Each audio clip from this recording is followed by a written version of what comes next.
awesome. Thanks for sharing. Well, welcome everybody. And maybe what we learned today in the science of buying happiness, it can buy us some of these experiences we were talking about with Health Theater and the Transiberian Orchestra. We have Cass with us today. She is a fantastic resource to the county. She's with Mountain America Credit Union. She actually has a background in social work and then transitioned to financial service industry in about 2010.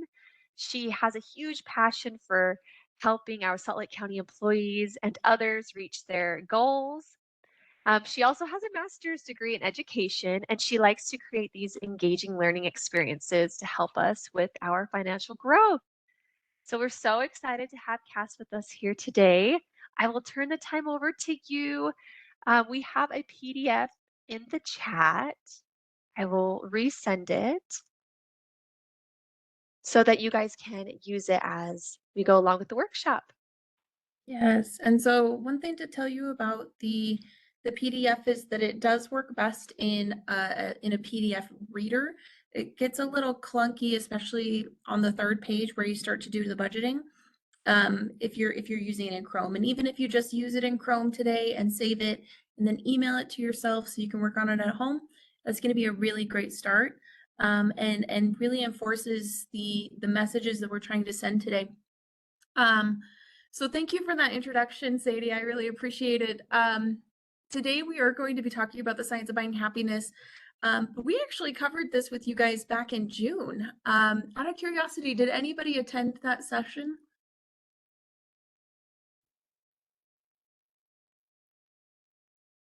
If you see me looking up here, it's because all of my chat and dashboard is up here, so I can see everything. But if you didn't attend it, that's okay. We are going to cover some of the same. No worries. Yeah, we're going to cover some of the same topics, but we are going to adjust it just a little bit to really reinforce, the way we think about holiday spending, especially because that's something that if it's not on your mind yet, it might be coming up soon.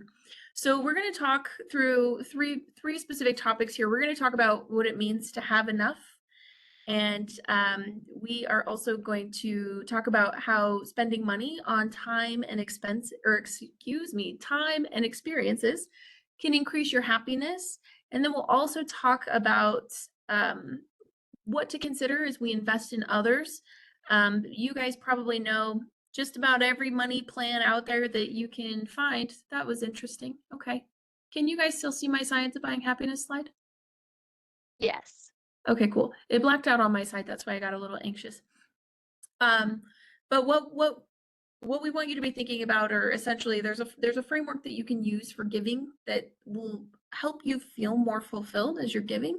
And so we really want to encourage you to kind of keep that in mind, especially as you're planning. Now you do have this PDF, and we are going to workshop some of that today during this meeting. Once we get through this first objective, I'll give you, maybe 10, 15 minutes to start on the worksheet, and then you can just save it. And like I said, you can access it later, or you can send yourself an email so that you can use the PDF reader version of that. We tried so hard to get it so that it would work in a web browser, and there's so much underlying JavaScript because that budget piece is so dynamic that it just doesn't work as well as it does in the PDF reader. So please know that that's the best way to use that worksheet is through the PDF reader if you can access it, or there's like tons of different apps online that are free for you to use to help you with that. So as I mentioned today, we're going to start by talking about how much is enough. I have a question for you guys, and if you don't mind putting it in the chat, I'd love to hear your responses. The first question I have for you is, what is the most memorable gift that you've received from somebody else? And you can come off of mute as well. There's about 20 people in here, so I think we're safe to come off of mute if that's more comfortable.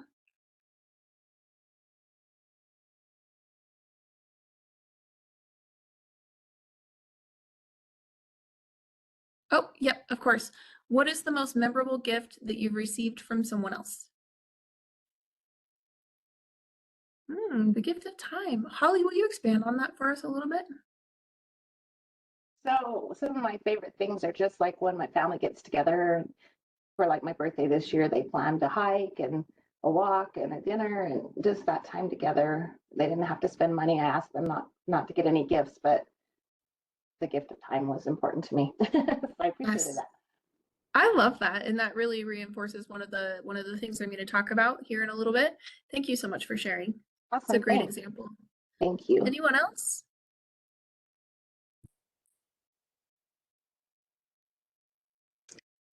Hey, this is Laura. I just wanted to share, kind of along the lines what Holly said. The things that are more precious are things that we cannot buy.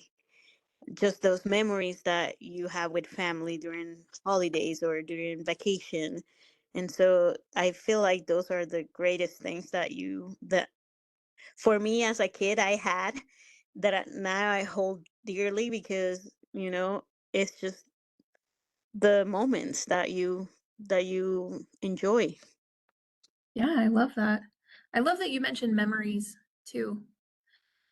Denise replied in the chat, as a kid, my dad gave me perfume and a trip to see the orchestra. Brother got basketball tickets to the Globetrotters, and little sister got a stuffed animal and a trip to the zoo. How fun!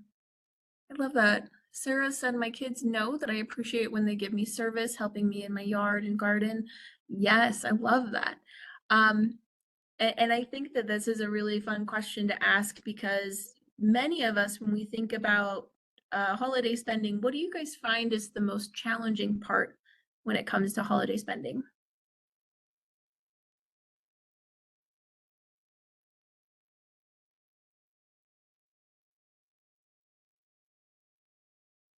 So I'll put this in the chat too. What is the most challenging? Yes, keeping everything even and fair. Oh my gosh, Denise, I relate to that. I have 5 kids and they just all compare themselves to each other and it's like a big competition. And so I relate to that, making sure that they all feel like they've been treated equally and loved. I can't copy and paste this question. Money. Yeah, tell me a little bit more about that. I mean, I think we all have our own assumptions, but Emily, do you mind sharing a little bit more about what you mean by money? Just even having like enough funds to like during that time of year to provide like a decent Christmas for your family. Like I don't know. I just think it's stressful. It's Yeah. very stressful, especially if you're a single income, if you're, like getting things on time too. I mean, I know just like Sadie just put in there ordering from Amazon, but like if you're on a deadline for a certain paycheck, making sure the gifts that you want to give might come on time within a certain set budget.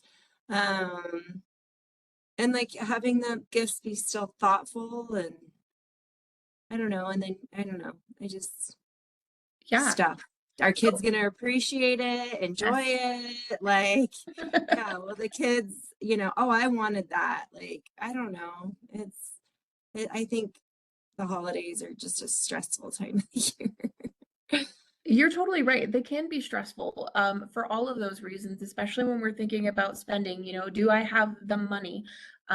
For a lot of people, kind of finding that space in their budget to accommodate those additional expenses can be really challenging. And the question of, is it going to get here on time? What other logistics do I need to think about? There are times when I have family members who live out of state. And so if I want to send them something, I have to remember that there's also the cost to ship something in addition to what I'm actually giving them. And so that's something that can be a little tricky too. So I ask these questions because I want you to kind of think about, what you said to me in terms of what's the most memorable thing and then what are the most challenging things. We brought up, money and logistics, but the things that you mentioned, all of you mentioned, have a couple of elements to them. Number one, you mentioned time. Another thing was nostalgia that I picked up. Service is another. And I love that because as we are thinking about finding our satisfaction and a fulfillment in our money, specifically with our holiday spending, we really want to kind of find this balance, of feeling like we did something that's meaningful for them, while addressing some of these questions of, do I have the money? Is it going to be even or perceived as fair? But one of the things that we want to be careful of, and maybe you guys have experienced this, is that sense of clutter. Have you ever received a gift that you ended up not using? Have you guys ever had that happen? I know I have.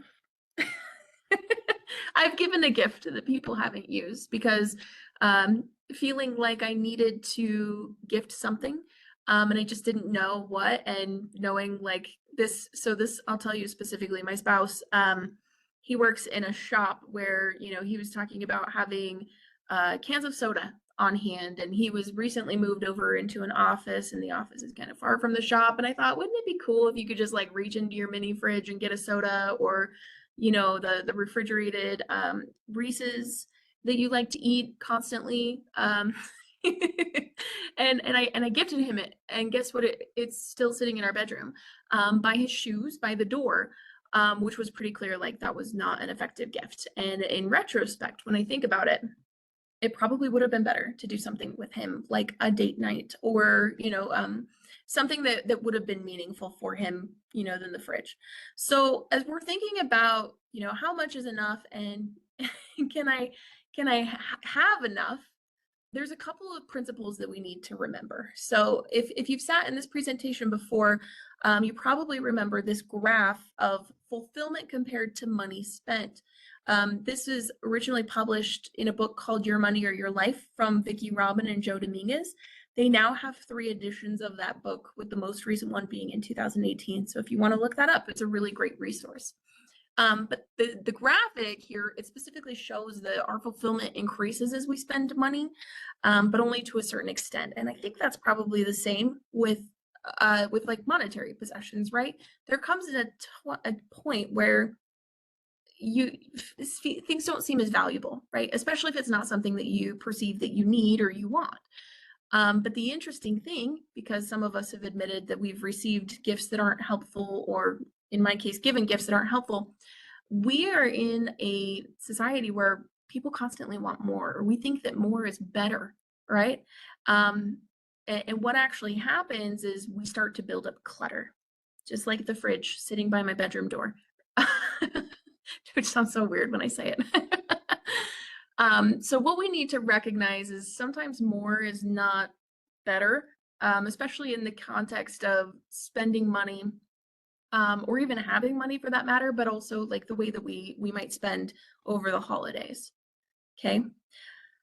Another thing that so I guess my next question on that is, you know, if we're thinking about more is not necessarily better, and we want to avoid that clutter and find that balance, what do you guys think?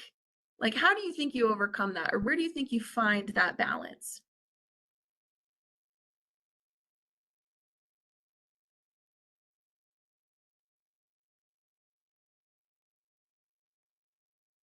So how do you find the balance between having enough and having too much?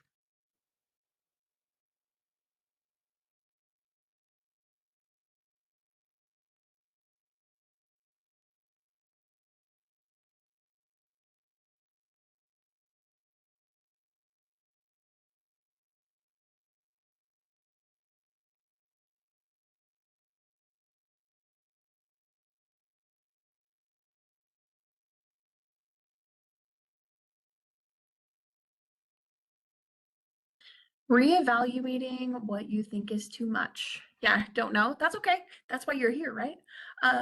Yeah, so reevaluating, and there's actually some systems that we can use. But what I want to tell you is that enough is a personal thing.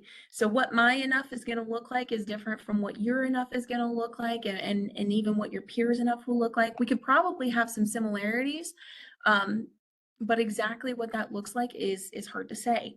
So there's 2 frameworks that we're going to talk about. The first one is from the Enough Guy. His name is Jeremy Walter, and he's an author of the Calibrating Capital blog. And he got the name of the Enough Guy because he goes on all these different podcasts and different media appearances. And his goal in all of this is really to challenge that status quo of trying to get more. Instead, what he's trying to achieve is this balance between the here and now and what he needs to be successful here and now, while also continuing in pursuit of of his financial goals. And I hope you see the connection there and the relevance to maybe your own life in the sense of we're always in that. We're always trying to find the balance and while being in the here and now and enjoying where we are at this stage of life, and looking to the future to find our to continue our financial success. And so I think that that's an interesting thing to kind of keep in mind. So I'm going to share this framework with you, and then I'm going to adapt it a bit to the context of holiday spending. So what he says first is we need to define the success for our stage of life. So what does success look like for you where you are right now? If you're somebody who has young kids, your success is gonna look a whole lot different than somebody who is who has grandchildren, right? And so that's something to keep in mind. It's also important for us to understand what we need in order to attain success now. So by finding that balance and being in the here and now, and then also what do we need in order to be successful in the future? So again, kind of maintaining that balance. And then finally, he says, third, he says avoid lifestyle creep. So how many of you had this experience where maybe your income goes up a little bit and then, your expenses go up too, whether it's, you're increasing the money that you're spending on certain conveniences, or maybe you go and buy a new car. I know I've been guilty of that. So what he's saying is, we don't have to do that. We don't have to have that lifestyle creep. And then he says, stop comparing ourselves to others, which I know is something that I'm guilty of too, especially when it comes to like the holidays, or occasionally I'll like catch my friends doing something cool and be like, dang, I wish I could do that. Do you guys relate to that at all? So he says one of the ways that we can kind of get over that, which is step number 5, is to look at money as a meaning rather than a means. And so instead of thinking about the term, like the phrase, I will be happy when, we can think about, if I'm using my money in this way, then I will be happy. In the sense of like using your money as a tool to become the person that you want to be, which I think is a really cool concept to think about. So if we were to adapt this model, I think we could still use these same principles, but maybe we would ask some specific questions to help us kind of target more towards the holidays. So, define success for your stage of life. Well, what does a successful holiday season look like for you and your family? Or even how can you prioritize your current life stage in your holiday plans? So I'll give you an example. I am remarried, so I've been divorced. And with my first spouse, we had 2 kids.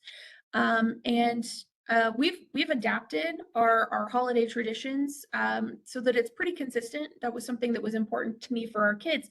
But my new spouse, my second spouse, they're kind of with their kids, they still do like it's their day and then next year it's my day. And so specific holidays, it's kind of unpredictable. And so for them, we celebrate Christmas in our house, and Santa still comes to our house. And what we've noticed is, on the years that the kids are with their mom, we don't spend as much, right? Because we're not spending on additional surprises and stocking stuffers. But when they're at our house, we have to be mindful of that because our budget goes up because we are the ones who are providing for, the Christmas morning celebration traditions that we have. So that's something to kind of think about as well. And what does that success look like in the context of your budget? Is that I've known people where if they can spend an extra $100, that's fine. If they can spend, there are people, the average American spends something like $1,000, right? But you have to decide what that looks like for you. And then we can move into step 2, which is, what are your key financial goals for the holiday season? I don't think there's anybody who intends to go out of the holiday season with extra debt. I don't know that there's anybody who intends to do that, right? But it happens. We know it because there's plenty of research to back up that statement. So the question then becomes, well, how can I use a budget to help me stay on track with my holiday spending? So those are a couple key things to note. The third one, avoid lifestyle creep. You can ask yourself the question of, what strategy can you use to help you prevent overspending? Is it the sitting down and tracking every expense that you make, or is it sitting down with your financial partner to say, hey, this is the amount that we have allocated for our holiday spending. Here's how we should spend it. Or, let's come up with a plan together, and then let's catch up weekly to make sure that we're staying in track. So there's some strategies that you can leverage there. I will just throw in a quick plug for coaching. If you haven't taken advantage of one-on-one financial coaching, this can be a great time to do that. We can sit down, we can talk through your budget. You can meet with one of the financial education team members, every week if you want, to say, okay, this is what I spent so far. Let's log that and let's talk about it and what strategies I can use to make sure I stay on track. And that's a completely free service to you guys. So if that's something where you're like, oh, I might need some extra reinforcement, please don't hesitate to schedule an appointment. We want to be here to help you. And believe it or not, we are not super busy during the holidays in terms of like work. And so it's a really great time to keep us busy and engaged. Number 4, we talked about not comparing ourselves to others. And I think that's something that sometimes we do, right? Especially if there are people who tend to gift at a larger scale than what we can or what we want to. So, that becomes a question of how do we minimize the pressure to keep up with other people's spending? Just because every other American, according to data, spends $1,000 on holiday gifts doesn't mean that you have to, right? You got to look at your budget and decide what you feel comfortable with. And that's the core piece of it. What do you feel comfortable with? Not what are you obligated to, or, anything like that. And then finally, when we look at money as a meaning, we can ask ourselves the questions, what are the most important aspects of the holiday season to me? It might be the sense of tradition, so what does that look like with your budget? It might be, for some people, it's the magic. It could be family as another one, right? It might be, for some folks, it's worshiping, different things, different aspects, and so, or celebrating different aspects even. And so what are the most meaningful things? And then how do you use your money to support what's most important to you? Okay. So that's kind of something to kind of get you stirring, and I'm happy to copy paste those questions in there so that you can kind of think of them. But I hope as I've started to talk about them, you've started to kind of nail down some ideas for this. Okay. And if you haven't, that's okay. That worksheet is really designed to guide you through this process, but kind of keep these things in mind. And then the next one is my favorite, of course, the why, what, and how model. And if you've sat on presentations with me before, this is my favorite thing ever, because it's essentially a decision-making framework that you can use as you think about your spending. So if you're new to the why, what, and how model, I'll just give you a brief introduction and explain kind of why I'm so big on it. Essentially, these 3 columns are designated for specific things that you'd put in your, that you would write down. So when you're talking about your why, this is where you're going to outline your values and the things that are most important to you. You might even include statements like, I want to be, or I want to feel, blah, blah, blah, right? You get to finish those sentences. But ultimately, what you're trying to do in that why section is you're trying to unlock your motivation so that when you experience a challenge or a setback, or you may feel inclined to want to do something that goes off of plan, you can come back and understand why you even cared about all of this in the first place and why you're on your path that you are. The what is essentially the goals that let you, when you achieve these goals, you now know that you are becoming the person who you want to be, and the things that you listed out in your why, you're essentially living those things out. So remember, when we're thinking about goals, we want to think about SMART goals: specific, measurable, attainable, relevant, and time-bound. This is important because many of us will just say, oh, I want to, I don't want to go into debt this year for the holidays. That's cool. But how exactly are you going to do that? Are you only going to spend X amount of dollars over the span of this many days, and you're going to use this to track it as an example of a goal. And then finally, in that third column, this is your how. And this really outlines the tasks that you are going to take either one time or multiple times to achieve the goal that you've listed in your what. Okay. Now, here's what I love about the why, what, and how is really helps with accountability in addition to creating that plan. So we already talked about how it can help you with your plan, but when it comes to accountability, again, if you get to the end of the holiday season and you're like, I didn't achieve my goal, I went, $200 in debt, you might want to go back to your how and say, well, did I do all of these things? And, if you did, then you need to go back to your what and say, well, was that a realistic goal based on my expectations? So this is a really great way for you to come back to your accountability. Sorry about that, guys. Skipped a little bit too early. So now what I'm going to do is I'm going to stop sharing for a moment, and I am going to, maybe hang tight for a second. I want to stop sharing my screen because I want to share with you that why, what, how worksheet, essentially adapting that model to the holiday spending. Please bear with me. I'll get my stuff together here. You guys cannot see that. Oh, there's my share screen button. Cool. Okay. I'm going to just stop sharing this for a moment, and I am going to share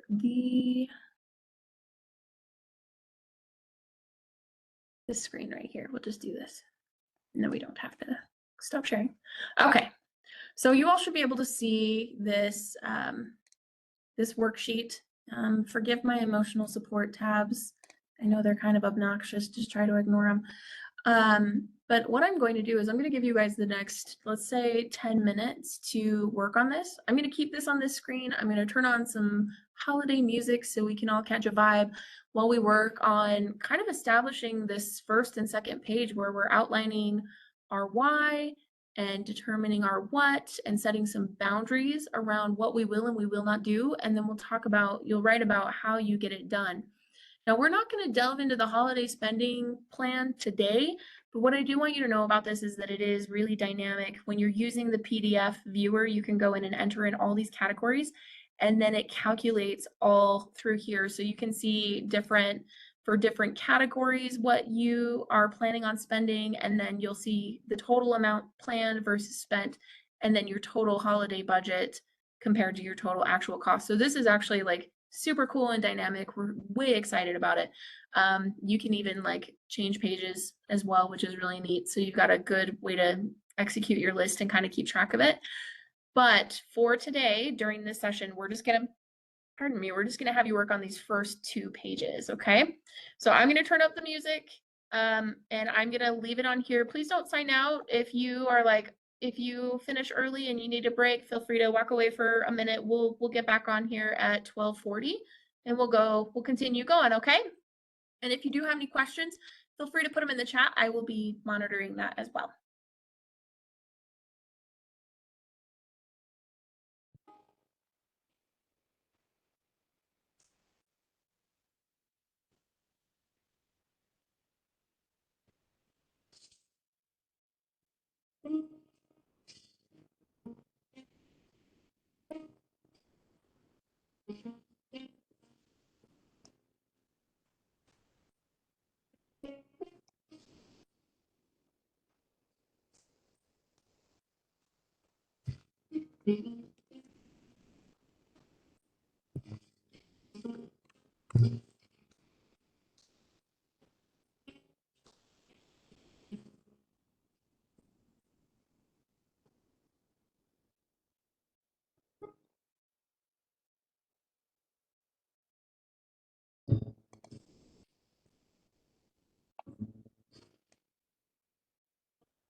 Okay, we are gonna go ahead and pick up. I hope that was helpful and you were able to take advantage of some time to at least get a couple things written down. Um, Out of curiosity, how did it go for you?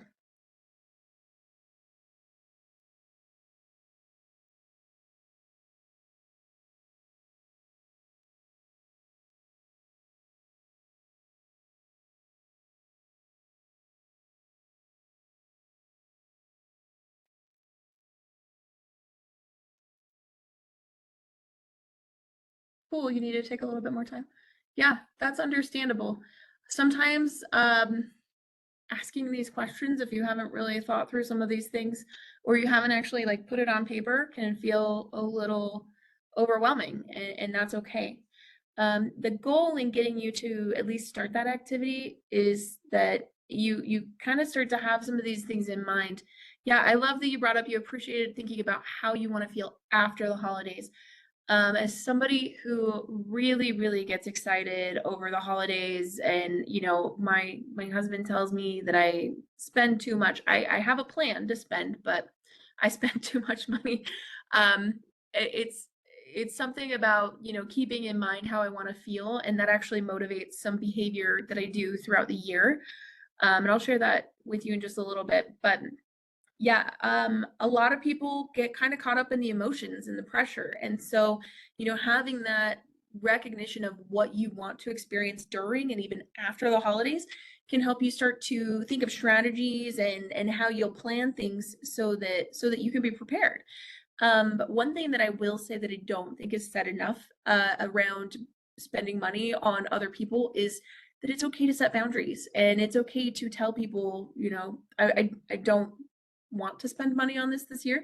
I'll give you an example. So my parents are also divorced and remarried, and now we do 3 different holidays with like holiday celebrations. So we do one with my in-laws, we do one with my biological dad and my stepmom, and then my biological mom and my stepdad. And with my biological mom and my stepdad, like we all just kind of found each other giving these gifts that weren't really, meaningful. And it was just to kind of check the box. And I said, well, what if we do this instead? What if instead of gifting something to one another, what if we all get like we order in a meal and we play games all night? And that's kind of become a thing. Like, and we've said, if you want to spend money, buy a snack for the group, or buy a new game that we can play. And it's actually been a lot of fun. So that I could go on about traditions. Something that my kids started doing was something we call Robocon, and it's essentially our New Year's Eve party. And it's a fun way to kind of get to visit with everybody. But that's another example of, let's spend time together. Let's do something that doesn't require more clutter. So I give that to you, hoping that it's helpful and it's something that you'll take some time to consider, so that you don't feel that pressure around the holidays. We're going to shift our focus a little bit. We're going to start talking about how you can buy time and experiences to improve your happiness and satisfaction, or those who you may, gift that to.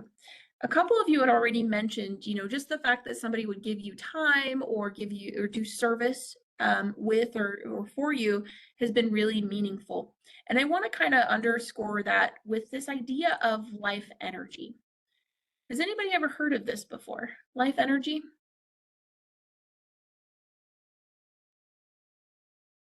If not, that's okay. So this again is another concept from Vicki Robin and Joe Dominguez, where they talk about how life energy is something that you essentially trade hours of your life for. So that could be work, as an example. There's all sorts of ways we can spend our time, right? It might be on social media. It might be, for me lately, it's been watching too much TV. But what is interesting is when we look at the chart on the right-hand side, I don't share that with you to scare you or really motivate you. I just want you to kind of be mindful of this, is that the hours that you see there is the average remaining, it's based on the average remaining life expectancy for somebody in that age range. And really what gets kind of tedious is that you know, as somebody who's almost 40, I've got somewhere between probably 375,000 years, or excuse me, years, hours left of my life. But about half of those will be spent doing human things like sleeping and self-care and, you know, eating, stuff like that. And so then I start to realize like half of that, I'm bad at math, you guys. That's why I'm not an accountant, but somewhere in the realm of what, 100 and a little, well, yeah, like 160,000 hours or whatever. Again, I'm bad at math. Is really going to be spent doing other things that don't just involve me being a human. And when I recognize that, you know, that doesn't sound like a lot. And so it causes you to kind of wonder, like, what is it that you are going to do with your life with those remaining hours? And sometimes, and you may be having this reaction right now, as you start to think about how many hours you have left, you might start to feel this sense of time scarcity or feel like you need to value your time more than what you do now, which is a totally normal reaction. So what could that, you know, one of the things that we need to be mindful of is that that sense of time scarcity, it can actually be really negative for us. So it can actually physically impact us as well as impacting our mental health. When we experience a sense of time scarcity, we might experience a sense of reduced happiness. We might even lose sleep over it or feel an increased amount of anxiety. And it can actually impact us physically in the sense that time stress is a critical factor that affects, you know, people's reason for being able to do the self-care things like eat well and exercise on a regular basis. And so it's important for us, you know, those of us who you know, have had services bought for us, or even, gosh, even like the DoorDash, you know, somebody's ordered that for me before, and it has been so meaningful. And I think it is because of this. It's because we don't have to give up our time to really do it. Which, you know, kind of underscores some additional research. So there was a study published in 2017, and I recognize that's a little bit old, but it suggested that buying time-saving services can actually alleviate some of the negative impacts that we were talking about on the previous slide. So those researchers found that even spending $40 on something material actually didn't improve their happiness the way that it did if they spent that $40 on something that essentially saved them time. So it could be things like somebody going out and picking up your groceries and bringing them to the door. For years, I have dreamed of hiring somebody to come in and do my laundry and fold it and put it away for me. Because that would be like the best, right? And I know that there are people who do it. I just haven't found the validation to go and do it. But if you're looking for validation, let me read this quote to you, okay? Because this might just be the push that you need. It says, people felt less end-of-day time pressure when they purchased time-saving services, which explained their improved mood that day. According to the broaden and build theory, improvements in daily mood should promote greater life satisfaction over time. So what they're saying is buying those time-saving services saved, you know, improved their mood, and improving their mood increased their life satisfaction over time. They said, consistent with this idea, our correlational studies show that people who spend money on time-saving purchases report a greater life satisfaction. So if you needed a reason to go and get the house cleaner that you've been thinking about, or, you know, the meal prep service, you know, they did find with this type of research that focusing on the things that you didn't really care to do is what kind of generated the most satisfaction. So that's something to think about, right? And as we're thinking about gifting to others, that could be something that becomes really valuable. In the same research from the quote that I just read you, the authors stated that that social connection can help create a similar buffer against that stress that we were talking about a couple slides ago. So having a connection with people and you know, being able to go out and experience different things can actually increase your life satisfaction. Why? We'll think about it. Like, you get certain things out of your social connections, right? Some of those things could be, you know, just being able to have positive relationships will actually it will increase your life satisfaction when you have good relationships with others. But there's also this part of when you go and experience different things, you get to connect with different things about those people. You might even experience different things from what you're used to. And when you're able to do that, it's kind of cool because we integrate those experiences. And when we see, we might see something that starts to make us think about what our purpose is and what our values are. And we may even experience a little bit of an evolution in that. But the best part about this is that those experiences become part of you. So some of you had mentioned, some of the memories that that you have from the gifts that you've received, even if they weren't necessarily material things. Maybe there were time or an activity. My sister, she got my dad and my mom and I together for a concert over the summer, and that was her Christmas gift to us. And it was such a fun thing, and that's probably one of the most memorable things, is just being able to spend that time with my parents who now live in St. George, and being able to have that along with my sister without having to think about what our kids are doing or, making sure our spouses are engaged. It was a lot of fun to just be the four of us as we were, when my sister and I lived at home. So I think that that's something really neat. In addition to these experiences becoming part of us, something that comes with those experiences is stories. So, when we're able to buy experiences or share experiences with others, it's easier to compare material things. But when you compare experiences, it's kind of hard to compare them. And the stories are difficult to compare with others. I actually remember teaching your group. We were in person. I think it was like a year and a half ago. I was teaching this class, and I said, "Who's been to Hawaii?" And a bunch of people raised their hand, and I said, "Okay, does anybody have a great story?" And somebody came and they talked about being chased by turtles. I'm sure some of you probably remember this. And I said, "Who here has been chased by a turtle in Hawaii?" And only the one person raised their hand, the person who told the story. And I have to tell you, the entire room was like, we were all just cracking up because like nobody has that story except for this one person.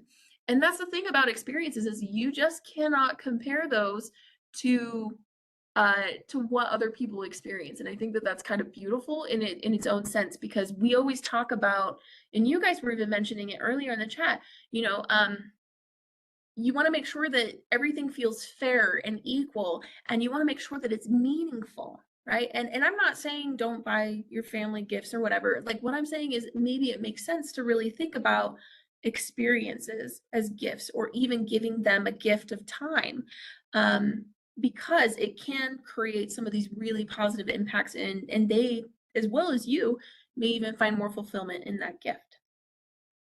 So that's all I'll say about that. I am going to change over to investing in others. And this again is kind of tying back to, as you're thinking about your budget items on that worksheet, these things can hopefully be helpful, especially as you're thinking about giving.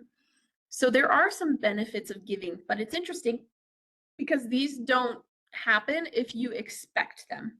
So we just kind of got to give, knowing that this is something that we may experience, okay, but not expecting it, because it doesn't actually work that way. I don't know what it is. I don't know if it's magic. Perhaps, maybe. I think it's just, good vibes. So these are the 5 benefits. Number 1 is the increase of self-esteem, as well as less depression. We know that those 2 things can help minimize your stress. And we know stress is a contributor to blood pressure. And so if we can reduce that, that's even better. And then a longer lifespan.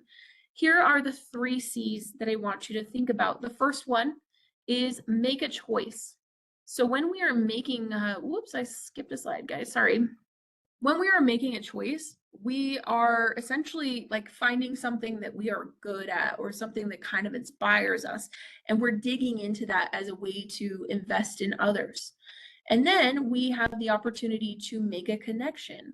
So, kind of thinking along the lines of, when I connect with people, this is kind of where that happens most. Or people who have influenced me or have had a major impact. Is there a way that I can give that back to somebody else? That can be a way to make a connection. And then third, we have make a change. So, you know, if I am giving to an organization, or if I am gifting to somebody, what impact does that have on them? One of the ones that I think about often in the context of giving to donations is the Utah Food Bank. They are able to take $1 and turn it into $7.80 worth of food, which is just incredible to me, because I can't think of a better way to, you know, give money that I'm not going to use to somebody else and really make it valuable. So that's one of my favorite organizations to donate to. But there's lots of organizations out there, and something that can be helpful is to kind of go through and research using those 3 C's, make a choice, make a connection, and make a change to help you decide how and who you want to give to. Okay. Now, I mentioned earlier, almost every financial program has a giving aspect of it that they talk about, and here's the reason why. So this is from Elizabeth Dunn and Michael Norton. They're authors of a book called Happy Money, which is another incredible resource if you want to get into it. And they said that the more that people invested in others, the happier they were. But here's the thing. They also talk about how if you give in small amounts over time, you're going to experience more satisfaction compared to giving in a lump sum. It has to do with the way our brain works, and how when we're doing something good for others, we get the feel good hormones, and that's how that works. A couple things to think about is we don't, you know, sometimes we set ourselves up with expectations of, if I can't do this, then I'm not going to do it at all. But what I will tell you is, instead of thinking of all or nothing, I want you to think of more than nothing. Kind of going back to that change. What does this gift mean for this person or this organization? And even if I can only give a little bit, can that still have an impact? Okay. So what about some free or inexpensive ways to give? Now we know, you know, we've already talked about time and, you know, service, but sometimes you can, you know, cash out your rewards on stores, credit cards, hotels, airlines for things like gift cards. There are plenty of people who use our Mountain America Visa rewards card as an example, and they will go and they'll spend on that all year, and they'll rack up these rewards, and then they turn around and cash it out as gift cards for their family members, or they'll use that money towards the purchase of gifts, and you know, get statement credits and things like that. And so that's an idea that you might be able to use. You might, you know, even donate blood. One of my favorite things is when I go to donate for ARUP. And usually within a few weeks, I get a call back that's like, hey, we just want you to know that we were able to use your blood donation for somebody here in the Salt Lake Valley, usually. And I'm like, cool, I may have saved somebody's life today. And that feels like a really big deal to me, kind of going back to those 3 C's. Now, one more thing, I know we're getting close to time here. As we wrap up, I want you to kind of think about, you know, how you can involve your children, especially in this gifting process. I think there's a lot of things that you can teach them in this context, in terms, I mean, there's like common, you know, generic values that you could refer to, but even this idea of gifting, as we know from research from Elizabeth Dunn and Michael Norton, is that giving makes people happy, right? And it kind of creates that full money plan. And so they don't have to give money, but even things like donating unused toys can be really helpful. Right now, there are a variety of volunteer opportunities that you can get your kids in. A lot of them have ongoing opportunities. Like I said, the Utah Food Bank is one. They had a program where your kids could draw and decorate the boxes that they were delivering food into for, I believe it was seniors. So there's different programs like that you could look into. One year, I brought my oldest biological son with me to go and wrap gifts for individuals with disabilities who weren't receiving gifts otherwise, had it not been for this organization. And so getting to kind of introduce this idea of Santa to him, and being like, you get to be, you know, you get to help Santa in this way because he's not able to do that for them. Anyway, myths, and that's more personal than I meant to get. Sorry, guys. But then again, you know, another way to involve your kids is just to kind of think about getting them involved in this. Like, if you want to make a donation, or even like adopting a family, these are some things that you can do to kind of get them involved. Have them go and investigate and propose these things. If you're adopting a family, take them shopping with you so that they can experience what that feels like. Okay, I've talked a lot, and I know we're at time, so I'm just going to wrap up with these few things. Okay, your action items for today. Please finish out that worksheet. If you started it, if you haven't started it, you know, at least spend some time being mindful of, you know, kind of how you want your holiday season to look. Okay. Look at your budget. Think about ways that you can buy time or experiences for yourself, maybe during the holidays or even for others. Sometimes that's all we need is just, I need somebody to make dinner for me for a few days while I get through the next few weeks. And then also think about ways that you can invest in others.